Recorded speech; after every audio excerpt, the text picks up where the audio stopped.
Let's design the Galactic line, and let's talk about ship components. All of these things are ship components. Airlocks, tanks, armor, hallway, reactor. Your ship can do whatever they say it can do. And you can put them wherever you want. You can move them, scale them, rotate them. But what are they? When you go into the game world and you try and create a ship, what exactly happens? What do you see? Well, if this was Space Engineers or Kerbal, you would see a staggeringly long list of parts. If you've ever used mods in Space Engineers or Kerbal, you know what I'm talking about. The parts list gets really long. And you think, oh, okay, well, you just type stuff into the filter. But can you remember if it's called engine or thruster? Can you remember whether it's called chair or seat or bench or couch? So, well, the way I think of it is I always associate parts with the manufacturer rather than with the role of the part. So that's what I decided would probably be best for this game. Every part has a manufacturer and a catalog. So the manufacturer is the company or the government or the planet or the modder, and the catalog is which of their various things you're using. So, for example, Tutorialis has a frigates catalog, but it has a corvettes catalog and a small ships catalog as well. A modder might have low tech and high tech and damaged and Christmas 2017.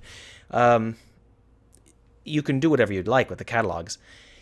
And this makes it very easy for you to split up all of these parts into small, easily digestible chunks. If you want to build a ship, you might browse through the various catalogs that have the same names. So most people who create a robust frigates catalog are going to call it frigates. You can just look for any catalog named frigates regardless of the manufacturer. Or you can look at the manufacturer, Tutorialis, see what kind of stuff they offer, frigates or not. Maybe you want to scale up a small ship's gun or something. There's lots of things you can do with this. But the best thing about this is that it means we can be really aggressive with our mods. So you can see I've stuck all this in the resources directory. I can also move it to a database pretty easily and stream it from a database, like, say, the Steam Workshop. Why is this important? Well, 99.9% of games load their mods right at the beginning during the load time. And if you add a new mod, they actually reboot their whole pipeline. But most of our mods aren't going to be like mods. They're going to be asset packs. Someone's created a new kind of engine. Someone's created a new kind of character. Someone's created a new kind of quest. You don't need to have code and stuff for that sort of thing. You can stream it in live during gameplay. So why not do that? So you just started out in the game. You're new. You've just created your first Tutorialis ship, this camper van ship. It's the smallest Tutorialis frigate around. All it has is 4 tiny rooms and an airlock. So you're like, oh, I've got something that works. Neat. And you call up your friend, over Skype or whatever, and he comes rolling in with his super duper Star Destroyer mega death thing, and it's got 400,000 crew or whatever.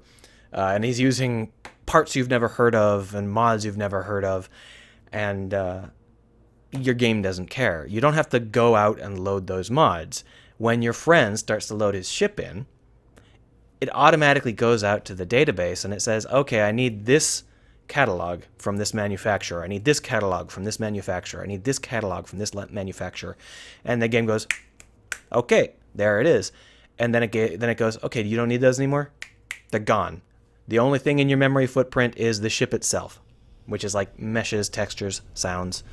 So it's really, really, really low footprint.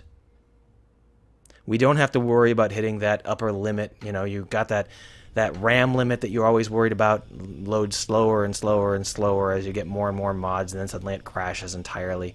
No more of that, because we don't have to worry about it. All of our stuff loads on the fly. And by all of our stuff loads on the fly, I'm not talking about some imaginary future feature. All of the stuff loads on the fly right now. So with that in mind, I thought it might be fun to talk about it briefly. Not a whole lot more to show at the moment. I'm working on UI, and I'm having a rough time making it look like not shit. If any of you are awesome UI guys, let me know. Or UI people, because I really suck at it.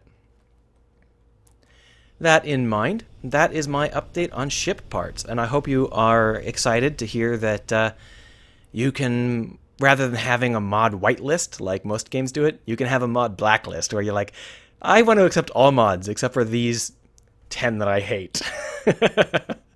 And if you start to explore the galaxy can be procedurally generated, and that includes which mods are in any given region. So if you stumble across a planet, it might have a biome that's been modded, because it can automatically search for viable mods, pipe them into the game in real time, apply them, and then unload whatever it doesn't need. Have a good one.